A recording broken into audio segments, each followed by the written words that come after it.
저는 원래 오늘 우리가 읽은 이 본문 전체를 가지고 그리스도의 길, 제자의 길이라는 제목으로 말씀을 나누려고 했습니다. 그런데 말씀을 준비하고 이렇게 하면서 마음속에 생각이 바뀌어졌습니다. 우리가 읽은 본문을 두 번을 걸쳐서 여러분과 말씀을 나누고자 합니다. 그 이유는 말씀을 읽으면서 특히 뒷부분에 대한 내용에 대하여 제가 더 묵상하고 연구해야 할 생각을 가졌습니다. 쉽게 그냥 전할 수가 없겠더라고요. 그리고 이 많은 내용을 한 시간에 전하는 것보다 2시간에 걸쳐서 전하는 것이 낫다라는 판단이 있었습니다. 그래서 오늘 이 시간은 21, 22, 23절 이 세 구절을 통하여 여러분과 함께 말씀을 나누려고 합니다. 오늘 우리가 읽은 이 본문 앞에서는 어떤 내용이 있었습니까? 베드로의 신앙 고백에 관한 내용이 기록되어 있습니다. 예수님과 제자들이 가이사랴 빌립보라는 곳에 도착했을 때 예수님이 제자들에게 물었습니다. 너희는 나를 누구라 하느냐? 그때 베드로가 가장 앞장서서 대답을 했습니다. 주는 그리스도시요 살아계신 하나님의 아들이시니이다.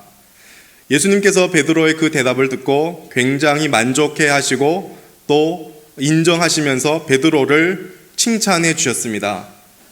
복되도다. 이를 내게 알게 한 이는 혈육이 아니라 하늘에 계신 아버지시다. 바로 이때 원래 베드로의 이름이 시몬이었는데 이때 견고한 반석이라는 뜻을 담긴 이 베드로라는 새 이름이 주어졌습니다. 이어 예수님께서는 베드로와 함께 신앙 고백을 하는 그 제자들을 통하여 교회를 세우겠다는 뜻을 밝히셨습니다. 너는 베드로라, 내가 이 반석 위에 내 교회를 세우리니. 그리고 예수님께서는 그리스도시여 하나님의 아들이라는 이 신앙 고백 위에 세워진 교회가 견고하고 강해서 음부의 권세가 이기지 못한다는 말씀을 하셨습니다. 즉 교회는 반석같이 견고하여 능히 모든 죄와 죽음의 권세를 이긴다라는 말씀입니다. 나아가 교회가 갖게 될 더 큰 권세를 설명하시면서 천국의 열쇠를 내게 주리니 내가 땅에서 풀면 하늘에서도 풀릴 것이요 땅에서 매면 하늘에서 매일 것이라고 말씀하셨습니다. 이런 말씀을 하신 후에 예수님께서는 제자들에게 자신이 그리스도인 것을 아무에게도 알리지 말라라고 명령하셨습니다. 왜냐하면 아직까지 예수님의 그 메시아 신분을 많은 사람들에게, 모든 사람들에게 선포할 때가 아직 이르지 않았기 때문입니다.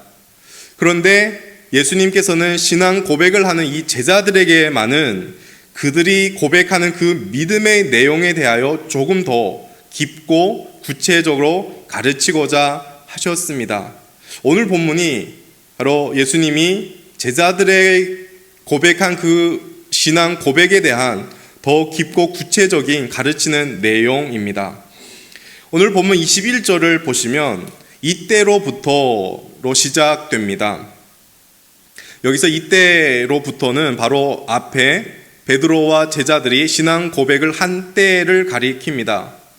그리고 마태복음을 보면 이때로부터라는 표현을 마태가 종종 사용을 했습니다. 이때로부터라는 표현이 나올 때면 항상 어떤 전환점이 있었습니다. 마태복음 4장 17절에 처음으로 이때로부터라는 이 표현을 사용했는데 4장 17절에 이렇게 되어 있습니다. 이때부터 예수께서 비로소 전파하여 이르시되 회개하라 천국이 가까이 왔느니라 하시더라. 즉 4장 17절 그 시점부터 예수님의 공생애가 시작되었고 예수님께서 본격적으로 천국의 복음을 선포하였다는 것을 나타냈습니다. 그리고 두 번째는 오늘 본문에서 사용되었고 세 번째는 이제 마태복음 뒷부분 26장 16절에 사용이 됩니다. 유다가 예수를 배반할 때를 가리켜서 이때로부터 이 용어가 사용됩니다. 아무튼 이때로부터라는 것은 어떤 큰 전환점을 나타낼 때 마태가 사용한 표현입니다. 그렇다면 오늘 본문에서는 어떤 전환점이 있습니까? 지금까지 마태복음에서는 예수님의 구체적인 사역들을 기록하셨고 예수님이 바로 그리스도다라는 것을 향하여 약간 그림으로 치자면 이렇게 올라가는 추세로 마태복음이 기록되어 있습니다. 근데 이제부터는 예수님은 십자가를 지시고 죽음을 향해 가야 한다는 하강하는 이런 그림으로 나타냅니다. 따라서 오늘 본문의 이 기점으로부터 고난과 십자가를 향하여 걸어가는 예수님의 모습이 점점 더 짙어지는 전환점이 됩니다. 예수님은 21절에 아주 분명하게 제자들이 고백했던 그리스도, 히브리 말로 메시아, 그 메시아가 어떤 메시아인지 본격적으로 가르치십니다. 21절 다시 보시면 예수 그리스도께서 자기가 예루살렘에 올라가 장로들과 대제사장들과 서기관들에게 많은 고난을 받고 죽임을 당하고 제3일에 살아나야 할 것을 제자들에게 비로소 나타내시니, 예수님은 이제 예루살렘에 올라가야 한다고 하십니다. 그리고 예루살렘에 있는 장로들과 대제사장들과 서기관들에게 고난을 받아야 한다고 하십니다. 이 예루살렘에 있는 장로들, 대제사장들, 서기관들은 누구일까요? 이들은 모두 다 유대인들의 지도자들입니다. 이들이 형성한 것이 당시 유대 공동체의 최고 의회였던 산헤드린 공회를 형성했습니다. 이 산헤드린은 유대인들이 가장 의로운 사람들만 모인다고 생각했던 것이고 유대인의 대표적인 의결기구이고 사법기구입니다. 어쨌든 이렇게 종교 지도자들이 모인 그 사람들, 그 기구로부터, 그런 사람들로부터 고난을 받는다라고 하십니다. 좀 의외적이죠.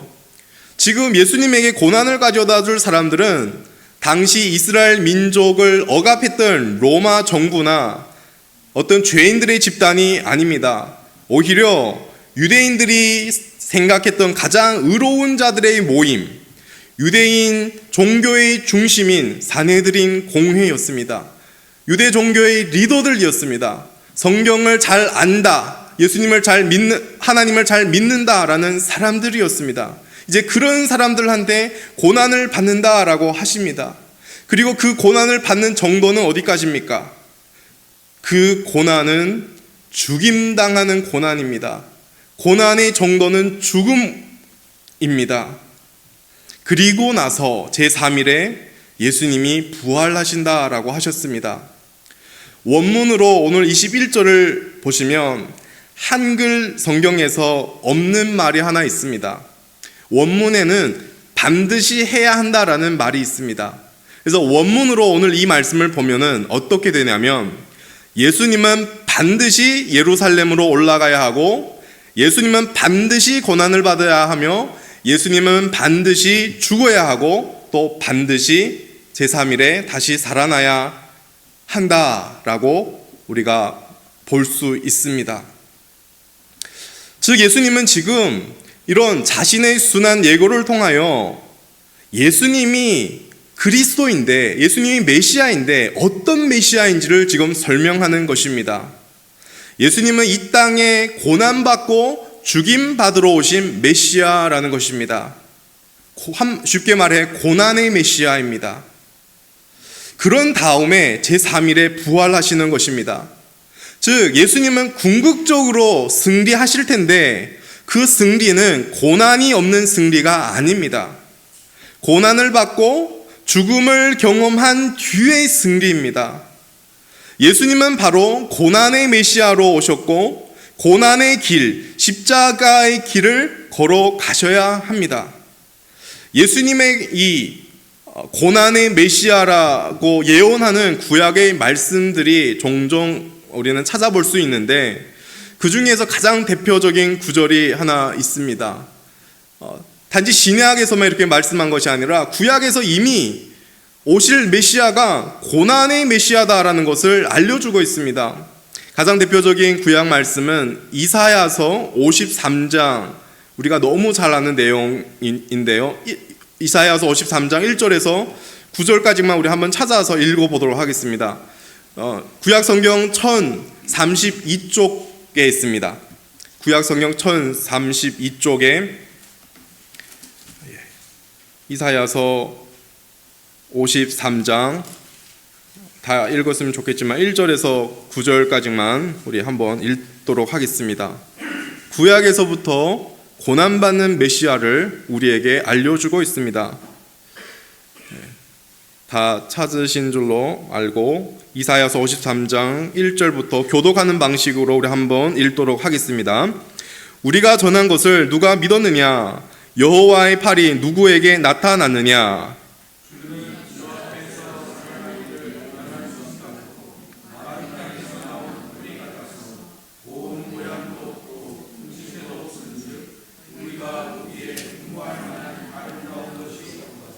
그는 멸시를 받아 사람들에게 버림받았으며 간고를 많이 겪었으며 질고를 아는 자라. 마치 사람들이 그에게서 얼굴을 가리는 것 같이 멸시를 당하였고 우리도 그를 귀히 여기지 아니하였도다.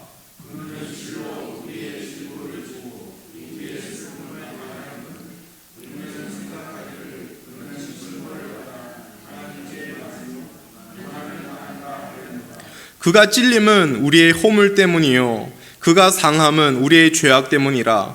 그가 징계를 받음으로 우리는 평화를 누리고 그가 채찍에 맞음으로 우리는 나음을 받았도다.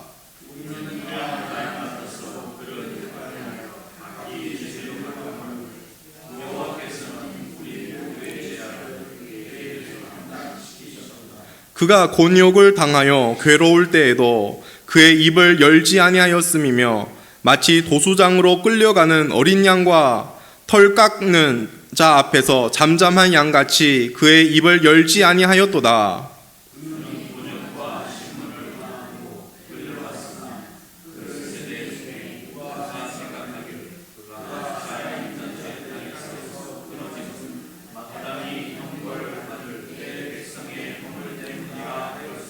같이 읽겠습니다. 그는 강포를 행하지 아니하였고 그의 입에 거짓이 없었으나 그의 무덤이 악인들과 함께 있었으며 그가 죽은 후에 부자와 함께 있었도다. 아멘. 이사야에서 아주 대표적으로 이 땅에 오신 우리가 믿는 메시아, 우리가 믿는 그리스도, 우리가 고백하는 이 예수님께서 고난의 메시아다라는 것을 설명하고 있습니다. 예수님은 고난의 메시아로 왔습니다. 고난의 메시아로 오신 이유가 무엇입니까? 마치 예수라는 이름처럼 자기 백성을 그들의 죄에서 구원하시기 위하여 고난의 메시아로 오신 것입니다. 사람들에게 고난받고 죽임당하는 것이 인간을 구원할 수 있는 유일한 방식이요 하나님의 뜻이기 때문입니다. 고난을 안 받고 예수 그리스도가 죽지 않고서는 인간의 죄를 해결할 수 없기 때문입니다. 예수님의 고난과 십자가의 죽음이 없다면 저와 여러분의 믿는 것은 헛것이고 우리의 구원은 없습니다. 예수님이 십자가에서 죽으신 것은 저와 여러분 대신 우리의 죄를 대신하여 죽으신 것입니다. 예수님의 십자가의 죽음이 없다면, 고난당한 것이 없다면 우리가 죽어야 하고 영원한 형벌의 저주를 면치 못합니다. 따라서 우리가 예수님을 믿는다라고 말할 때 우리는 무엇을 믿는지에 대한 믿음의 내용이 고난의 메시아라는 것을 통하여 더 분명해집니다. 예수님을 믿는다는 것은 지지난 시간인가요? 예수님을 향한 신앙 고백처럼 예수님을 그리스도로 하나님의 아들로 믿는 것입니다. 우리는 예수님을 그렇게 믿습니다. 그런데 중요한 것은 믿는 내용이 무엇인지입니다. 예수님의 무엇을 믿는가? 예수님의 어떤 것을 믿는가라고 했을 때 어떤 분들은 병 고치는 예수님을 믿고 기적 행하시는 예수님을 믿는다라고 하십니다. 어떤 분들은 선한 일을 하시고 바른 교훈을 가르치시는 예수님을 믿는다고 하십니다. 어떤 분들은 복을 주시는 예수님을 믿고 위로하시는 예수님을 믿는다라고 하십니다.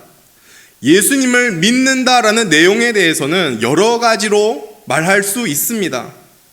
물론 조금 전에 이런 대답들은 틀린 것은 아닙니다. 성경을 통하여 우리는 병을 고치고 기적 행하시고 복 주시고 좋은 교훈을 가르치시는 예수님을 보게 되기 때문입니다. 그리고 성경에서 역사하신 그 예수님이 오늘을 살아가는 저와 여러분의 삶에서도 동일하게 그렇게 역사하시기 때문입니다. 그런데 그것이 전부가 아닙니다. 또한 그것이 핵심이 아닙니다. 예수님에 대한 믿음의 내용이 단지 거기에서 그쳐서는 안 됩니다. 오늘 예수님이 제자들에게 가르치는 내용이 바로 우리가 믿어야 하는 핵심이 무엇인지를 알려주십니다. 반드시 고난받고 반드시 죽임당하고 반드시 부활하시는 메시아입니다. 즉 예수님이 궁극적으로 승리하실 텐데 그 승리는 고난 없는 승리가 아니라 고난을 받고 죽음 그 이후의 승리, 그것을 믿는 것입니다. 신앙의 내용에 있어서 우리가 예수님을 믿는다고 했을 때 만약 오늘 예수님이 말씀하신 이 십자가의 어떤 고난과 죽음이 빠져 있다면 내가 예수님의 십자가를 믿지 않는다면 그런 것은 참된 신앙이라고 말하기가 어렵습니다. 어떻게 보면 내가 믿는 내용에 예수님의 고난, 십자가의 죽음, 그리고 이 부활이 빠져 있다면 그것은 기독교 신앙이 아닙니다. 다른 종교에서도 나름대로 병 고치고 기적 행하고 복을 주시고 좋은 교훈을 가르치는 자신들만의 신을 믿습니다. 그런데 하나님이신 분이 이 땅에 오셔서 고난받고 죽으시고 부활하신다는 내용은 기독교가 유일합니다. 쉽게 말해서 그리스도의 고난, 죽음, 부활 이 세 가지지만 또 두 가지로 죽음과 이 부활은 기독교의 핵심입니다. 그래서 예수님을 믿는다라고 했을 때 믿음의 내용이 뭐냐? 믿음의 핵심이 뭐냐라고 했을 때 그것은 바로 예수님의 십자가 죽음과 부활을 믿는다는 것입니다. 저와 여러분이 믿고 있는 예수님은 어떤 예수님이십니까? 여러분은 예수님의 무엇을 믿고 계십니까? 오늘 이 21절 예수님께서 제자들에게 가르치는 말씀을 통하여 예수님의 고난, 십자가의 죽음과 그분의 부활을 믿는 저와 여러분의 신앙이 되시길 예수님 이름으로 축복합니다.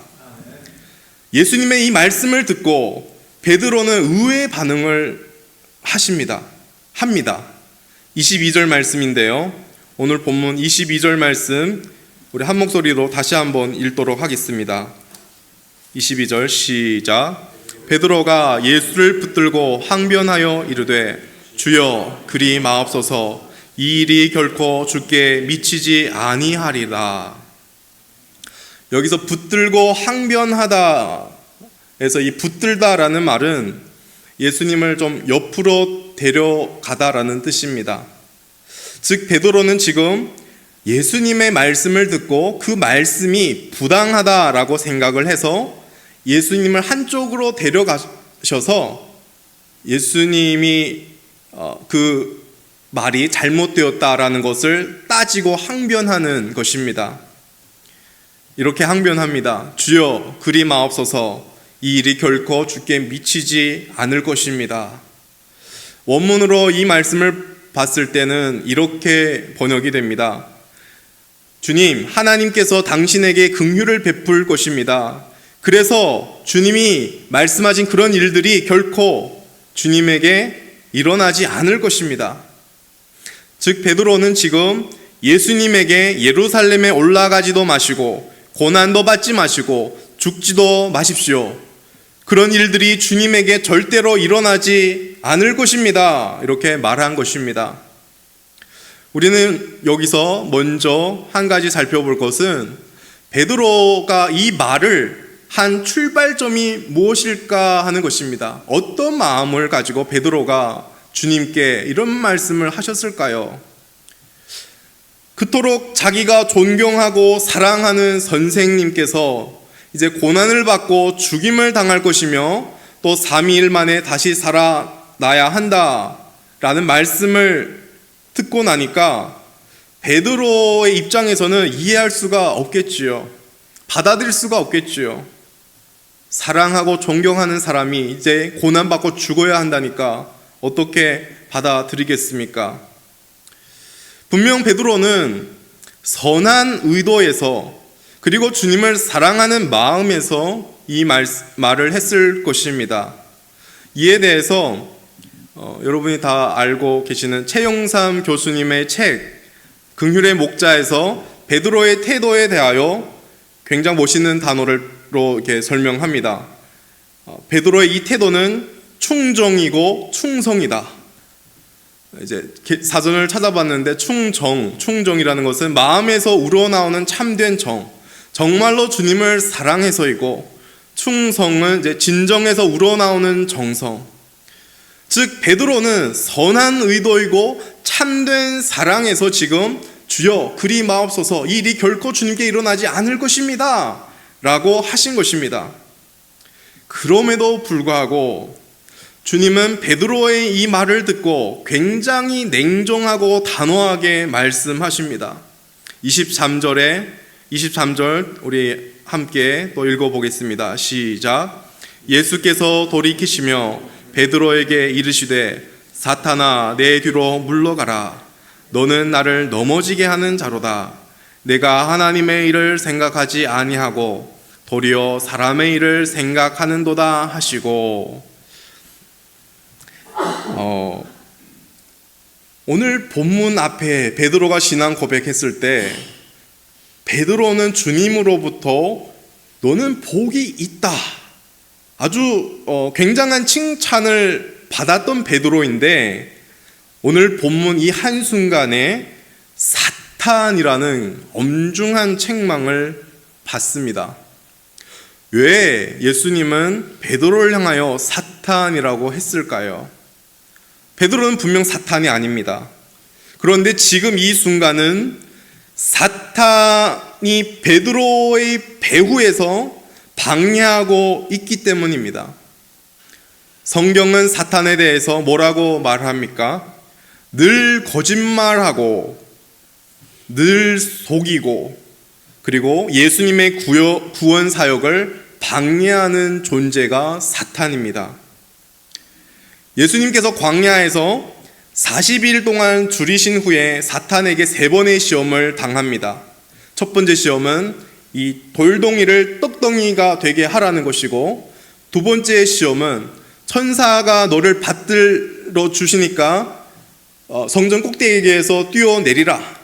세 번째 시험은 사탄에게 절하면 천하 만국 영광을 다 주겠다. 이 3가지 시험을 했습니다. 한마디로 사탄은 예수님에게 고난을 피하고 아주 쉽게 모든 영광을 얻으라라고 유혹한 것입니다. 너는 하나님의 아들인데 능력이 있잖아. 왜 굶고 있는 거야?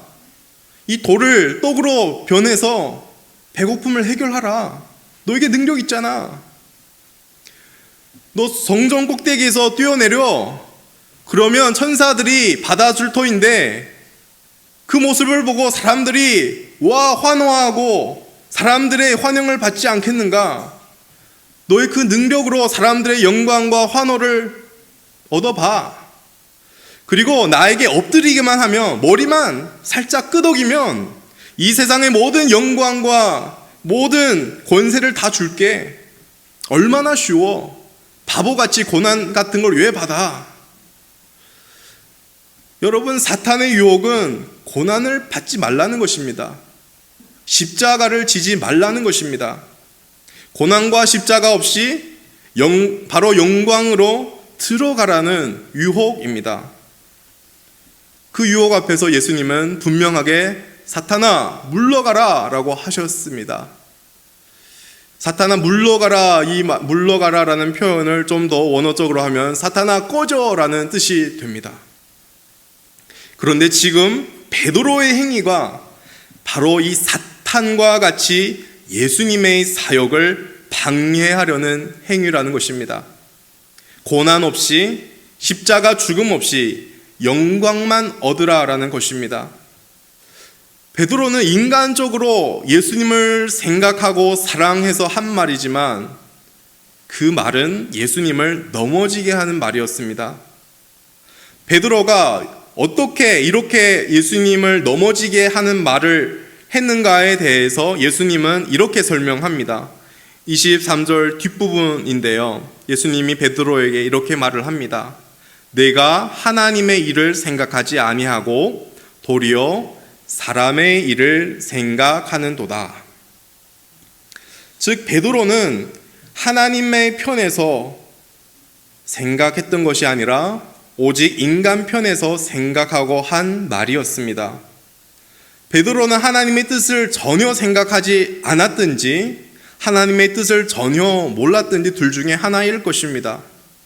분명한 것은 하나님의 뜻과 계획은 베드로가 뱉은 그 말과 베드로의 생각과 완전히 다릅니다. 하나님의 뜻은 예수님이 고난받고 십자가에 죽임 당하시고 부활하시는 것입니다. 즉 예수님이 가야 할 길은 그냥 영광만 있는 그런 길이 아닙니다.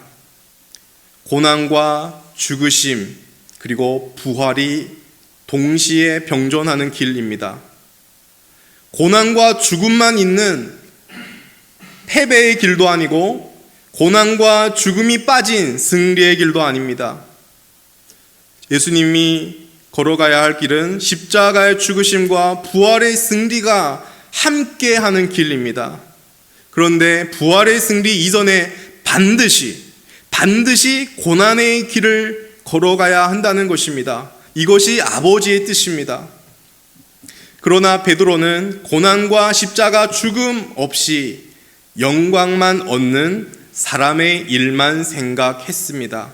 그래서 주님의 책망을 받았습니다. 여러분, 주님을 향한 베드로의 열정적인 사랑과 배려는 진심입니다. 그런데 자기 중심, 인간 중심의 사랑이고 인간 방식의 배려입니다. 인간 편에서의 생각뿐입니다. 그것이 베드로의 최선이었을 수 있습니다. 그런데 아무리 인간 편의 최선일지라도 하나님의 뜻과 어긋나면 그것은 잘못입니다.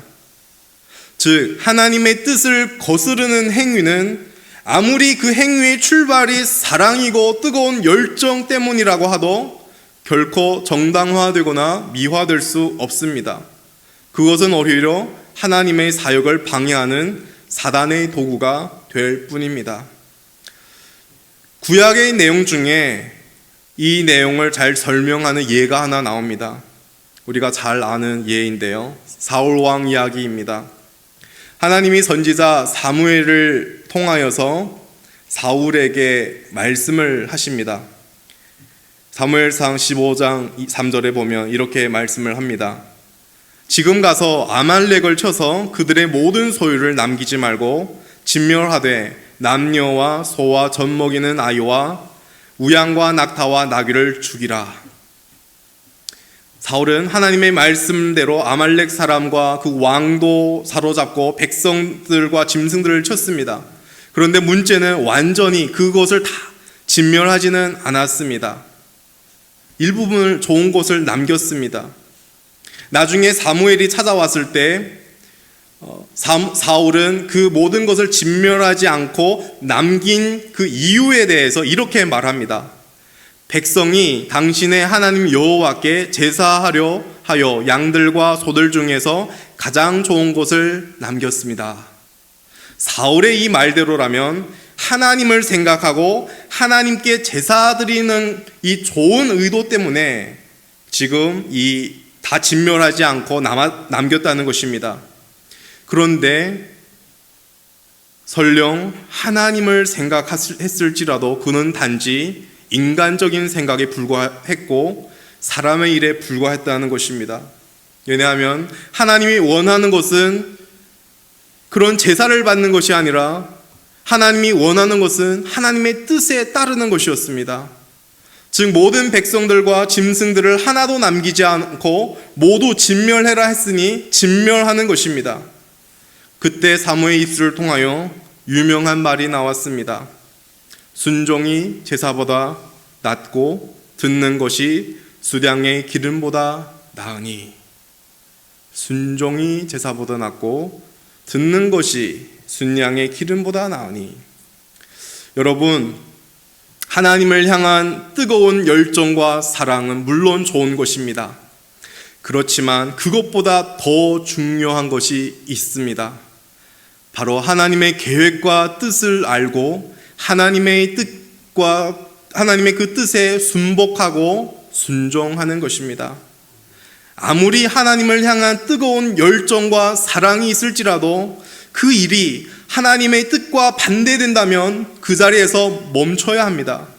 그런데 그 일이 하나님의 뜻이라면 우리의 열정과 우리의 사랑이 좀 부족하더라도 반드시 따라야 합니다.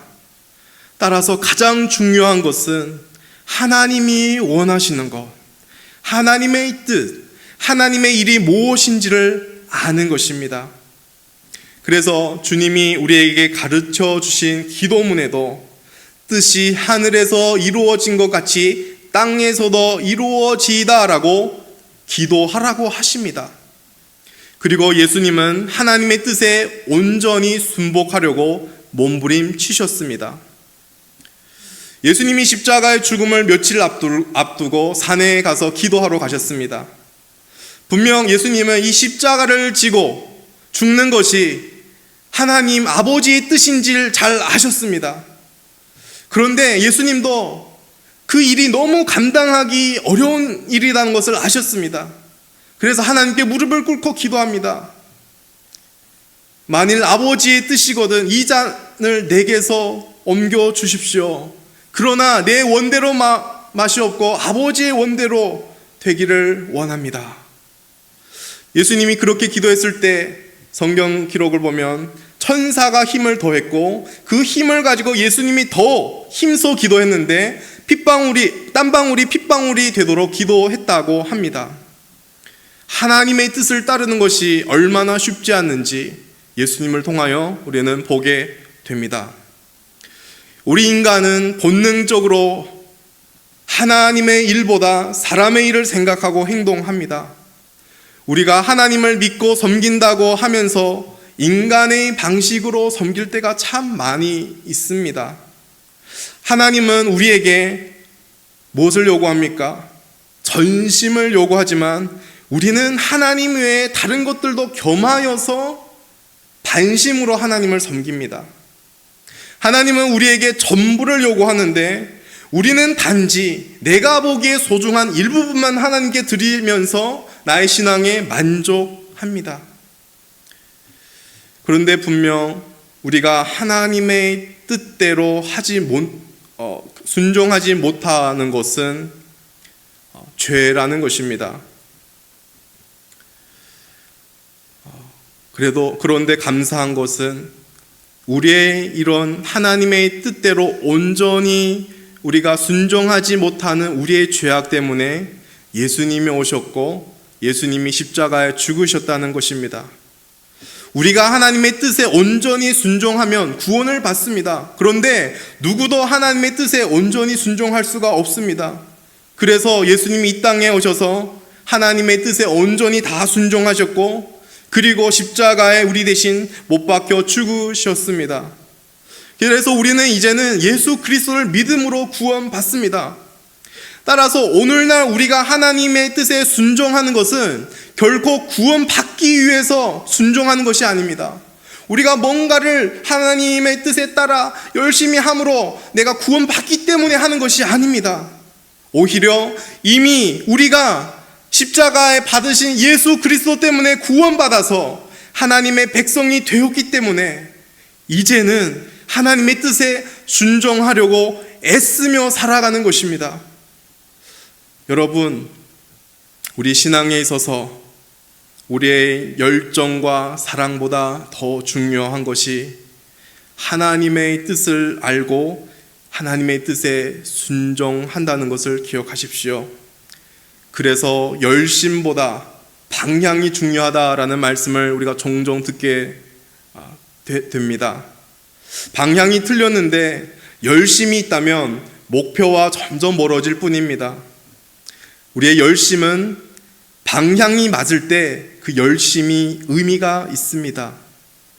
우리는 종종 걷던 길을 멈춰서서 옳은 방향으로 걸어가고 있는지 우리는 자신을 확인해야 합니다. 오늘 이 시간이 저와 여러분이 잠잠히 하나님 앞에서 우리의 신앙과 우리의 삶을 돌아보는 시간이 되길 바랍니다. 마지막으로 하나님의 뜻대로 우리가 그 뜻을 알고 살기 위하여 구체적인 어떤 적용 한 가지를 간략하게 말씀드리고 설교를 마치겠습니다. 여러분, 하나님의 뜻을 알려면 우리는 무엇을 해야 할까요? 하나님의 뜻은 오늘날의 어떤 계시의 방식으로 갑자기 우리에게 음성을 들려주지는 않습니다. 우리가 하나님의 뜻을 알기 위한 가장 안전하고 정확한 방법은 하나님의 뜻이 기록되어 있는 이 성경을 통하여 우리는 알 수 있습니다. 그래서 우리가 하나님의 뜻을 알기 위해서는 우리는 이 말씀을 가까이 하고 매일 말씀을 읽어야 합니다. 하나님의 뜻은 또 부족하지만 저처럼 강단에서 하나님의 말씀을 전함으로 예배 가운데 설교를 통하여서 우리에게 알려주십니다. 따라서 우리는 예배에 힘써야 합니다. 그리고 우리가 예수님을 통하여 확인했듯이 하나님의 뜻에 순종한다는 것은 어려운 일입니다. 예수님조차도 그것을 아셨기 때문에 기도하셨습니다. 즉, 우리가 하나님의 뜻을 알고 그 뜻대로 살아가려면 기도의 몸부림도 있어야 합니다. 날마다 저와 여러분이 하나님의 말씀을 가까이 하여서 하나님의 뜻을 알아가고 그리고 날마다 기도의 그 몸부림으로 오늘과 같은 이 험악한 시대 가운데서 하나님의 뜻에 순복하고 순종하는 하나님의 자녀들로 멋있게 살아가는 저와 여러분 되시기를 축복합니다.